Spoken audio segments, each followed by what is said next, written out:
What's up guys, how are y'all doing? Welcome back to another episode of the Building a Brand series. If you watched my last video, thank you so much. I hope you enjoyed it and I hope you will enjoy this one too. If on the other hand you're new here, welcome. My name is Khalil, I'm a brand strategist and designer, and I'm making this series with the purpose of sharing with you all the whole process of building a brand from start to finish. If you missed the first episode, I would advise you to go watch it first, since this series is pretty linear. So the previous episode was about the three first core brand pillars. We talked about the vision, the mission, and the values.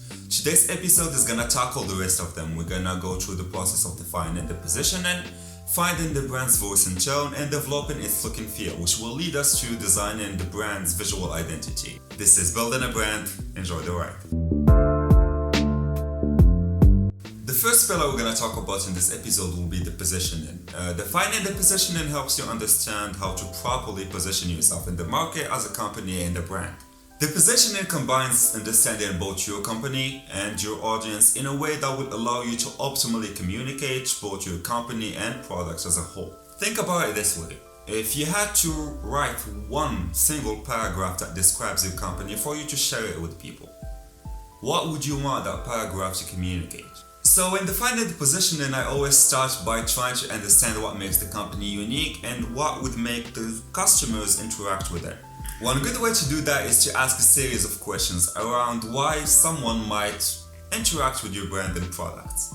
So the purpose behind those questions is to ask an initial question. Then every time ask deeper and deeper until you really find what makes your company unique. And to make this clear, we're again going to use yellow as a reference, and in their case, one of the questions we could ask is, why would any company hire you? And yellow's answer to that is to help them improve the overall creative output of their employees through training, coaching, and workshops. But this isn't it. This is too vague and isn't enough to grab anyone's attention. The next step is to dig deeper, of course, and find something more precise and optimized. The next thing we could do is simply question why they would do that. Why would they want to improve their employees' creative output? And yellow's answer to that is, being aware of one's creativity and knowing how to utilize it will help the employees generate more innovative and unique ideas. It would also improve their decision making and productivity. The next interesting question would be, how would that benefit them? And this is where it starts getting interesting. The answer to that is, it would allow them to get the best out of their employees.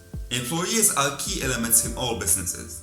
They highly impact the way they develop and grow, thus investing in them will be very beneficial and help the businesses reach their goals.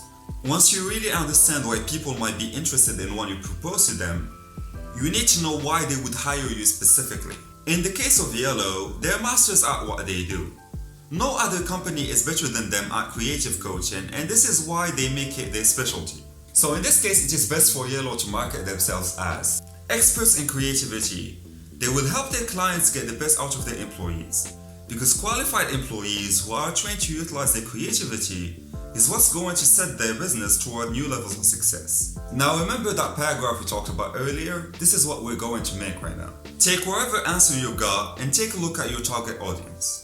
Then find the intersection that best describes why people would interact with you and your product. What makes you unique, and what's the ultimate benefit your customers will be getting from it. We already talked about what makes yellow special and why people would hire them specifically. Now if we take a look at their target audience, and now take a look at yellow's brand positioning statement, we can easily define the target audience, what the brand means to them, the product, how it's going to benefit them, and why yellow specifically. After defining the positioning, the next thing we could do is find the brand's voice and tone. This will be the editorial guidelines of everything your brand writes or says. And this is another pillar that you should treat as if you're building the personality of your brand as an imaginary person. So if the values that I mentioned in the previous episode are like a person's core guiding principles, then the voice and tone would be the way that person communicates, speaks, and writes. This pillar will help give your brand a consistent persona that your audience can recognize and relate to. So when defining your voice and tone, you should be really careful and mindful of your brand's personality and mentality, because obviously a fast food brand won't be communicating the same way as a medical brand. It just doesn't match and wouldn't work. So here you must set a number of rules that people should follow whenever communicating in the name of your brand or writing in the name of your brand, either as copyright or as social media posts like on Twitter or others. So to define your voice and tone, you should initially think about it in form of keywords that would best describe the way your company or brand should communicate. And then think about the proper way of speaking and writing that would best reflect that. To set an example, let's take a look at Yellow's voice and tone. So as you can see here, everything that's said or written in the name of Yellow should sound caring and involved, cheerful, creative, and wise. And as you can see, every keyword is followed by a small description plus a set of rules that should be followed to achieve that. So after defining the voice and tone, we finally arrive at the last pillar, the look and feel. If your brand was a person, this would be his clothing style and general look. Your look and feel is everything that has to do with the visual representation of your brand. It's basically your brand's visual guidelines. And from a strategic point of view, this is where you define the general rules that your visual identity will be built around. This episode will only tackle that strategic point of view. So in a nutshell, I will show you how to set the grounds to building a solid visual identity. The first step we take in doing so is to define the general key points that describe your visual identity. In this step, you have to define in keywords or short sentences how your brand looks like. In the case of Yellow, their brand would be visually described as creative, energetic, cheerful and happy, minimal but not senseless, bright, exciting, simple but not bland. Once you're done, the next step would be to create a mood board or a stylescape. Making a mood board will generally give you a better grasp of what you want the brand to look like. It will help you figure out the colors, the general style, and the overall visual spirit of the brand. And that will take you to the second step. Now it's all about picking up that information, polishing it, and starting to set up general rules. In the case of Yellow, their mood board looked like this.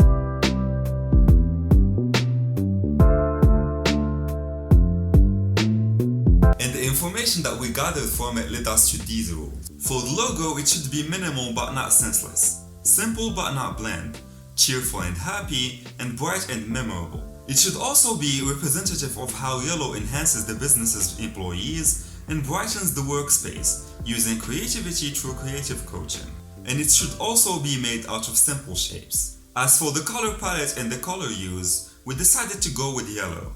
Yellow is their name. Yellow reflects happiness, optimism, energy, and creativity. It basically reflects everything their brand is. It's something they should embrace. Since yellow is such a bright color, their secondary color should be mainly dark gray and white, mainly as white space to add both contrast and balance. Everything they design should include yellow, even if it's there just as a tiny detail. In any major design, yellow should be the popping color.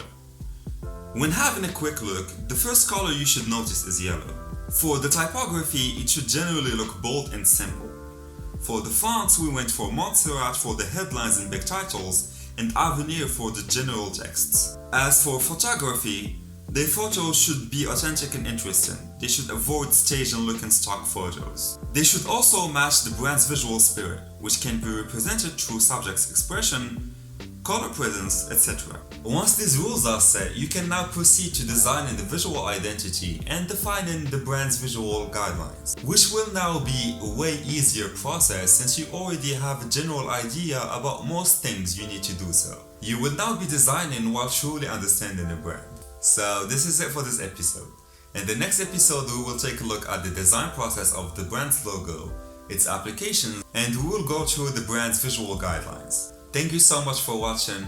I hope you enjoyed this episode. If you did, please don't forget to leave a like, it would really help with the YouTube algorithm. You can also subscribe and hit the notification bell for you not to miss anything of what's yet to come.